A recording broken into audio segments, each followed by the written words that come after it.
దువ్వాడ జగన్నాథం సినిమాలో అభ్యంతరకర సన్నివేశాలు పాటలను తొలగించాలని రాష్ట్ర బ్రాహ్మణ సంక్షేమ పరిషత్ సభ్యులు డిమాండ్ చేశారు. ఈ మేరకు రాష్ట్ర మానవ హక్కుల కమిషన్లో ఫిర్యాదు చేశారు. దిల్ రాజు నిర్మాతగా హరీష్ శంకర్ దర్శకుడిగా వస్తున్న ఈ చిత్రంలోని కొన్ని సన్నివేశాలు బ్రాహ్మణులకు ఇబ్బంది కలిగించేలా ఉన్నాయని కమిషన్ దృష్టికి తీసుకెళ్లారు.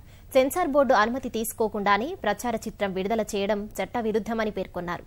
దీనిపై స్పందించిన కమిషన్ ఈ నెల 19లోగా సమగ్ర నివేదిక ఇవ్వాలని ఆదేశించింది.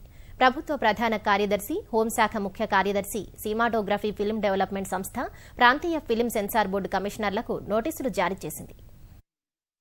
ప్రమస్త హిందువులందరూ కూడా పరమేశ్వరుణ్ణి యజుర్వేద సంహితలోని రుద్రాధ్యాయంలో ఉన్నటువంటి నమక చమకంతో ఏదైతే అభిషేకం చేస్తామో ఆ అభిషేకం చేసే వేద సూక్తమైనటువంటి నమకం చమకాన్ని ఒక హీరోయిన్ యొక్క అందచందాలు, అంగాంగ ప్రదర్శన, శృంగారానికి ఆపాదిస్తూ ఒక గీతాన్ని చాలా అసభ్యకరంగా, అశ్లీలంగా చూపి వేద ధర్మాన్ని, హిందూ ధర్మాన్ని అవహేళన చేసినటువంటి ఈ దువ్వాడ జగన్నాథం అనేటువంటి సినిమా నిర్మాత, దర్శకుడు, అదేవిధంగా ఆ పాటల రచయితను వీళ్ళందరినీ కూడా తగిన చర్యలు తీసుకోండి. ఆ పాటను తొలగించాలి. తీసేసేదాకా కూడా మేము ఈ ఉద్యమాన్ని కొనసాగిస్తూనే ఉంటాము.